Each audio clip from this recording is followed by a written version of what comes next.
Tech giant Microsoft fired an Indian origin engineer, Vanya Agarwal, after she tried to disrupt the company's 50th anniversary celebrations last week. Vanya questioned the company's AI dealings with Israel and alleged that Israel was using Microsoft's technology to commit genocide in Gaza. What is the whole story? Let's break it down. But before that, if you like our content, please like and share to our channel. Your support is important to us. So on April 4th, 2025, Microsoft celebrated its 50th anniversary with a grand event in Redmond, Washington. The stage was set with big names like CEO Satya Nadella, co-founder Bill Gates, and former CEO Steve Ballmer.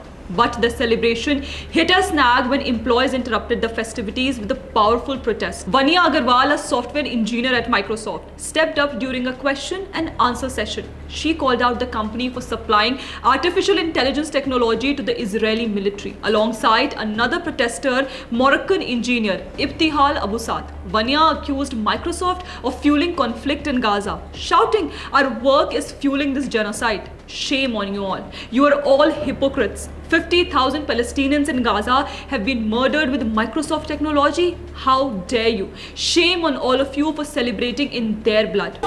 You're all hypocrites. I'm a Microsoft worker and I do not consent. 50,000 Palestinians in Gaza have been murdered with Microsoft technology. How dare you? Shame on all of you for celebrating on their blood. High five with Israel. No anger for apartheid. Microsoft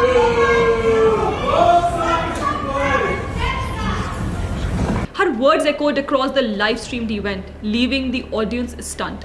Vanya was escorted out immediately, but she was successful in hijacking a high-profile event of the tech giant.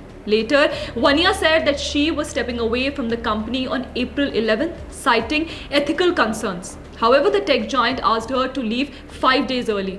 It is important to note that Microsoft Azure cloud computing platform, which Vanya accused of being used by Israel to bomb Gaza, was sold to Israel as part of a legally signed deal. She should understand that employees don't get to dictate corporate strategy through public stunts. Vanya's protest ignored that reality.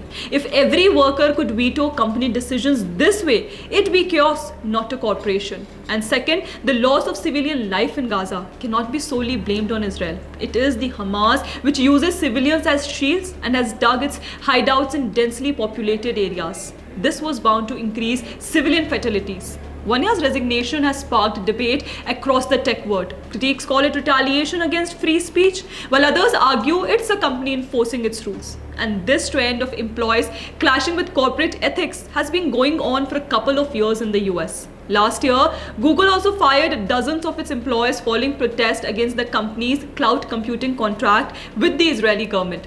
This incident is not just an incident of unprofessionalism or an employee turning a celebration into a soapbox. This incident brought out deep-rooted anti-Semitism in American society. Anti-Semitism isn't just a relic of the past or a problem confined to other parts of the world. In America, it's a thread woven deep into the fabric of society. Sometimes subtle, sometimes overt, but always persistent. We have in the past seen how top US universities got hijacked by pro-Palestine and anti-Israel protests. Students demanded divestment from companies tied to Israel, decrying what they call genocide in Gaza. Jewish students were targeted by slurs like Nazi bitches or threats tied to Hamas rhetoric. At Columbia, a Jewish student was confronted by a mass protester demanding to know her stance on Zionism. In the latest incident of Vanya Agarwal, Microsoft's leadership has sent a clear message that dissent is fine, but disruption crosses the line. Microsoft didn't fire Vanya for her views, they fired her for her actions. Companies aren't democracies, they're built to innovate, not implode.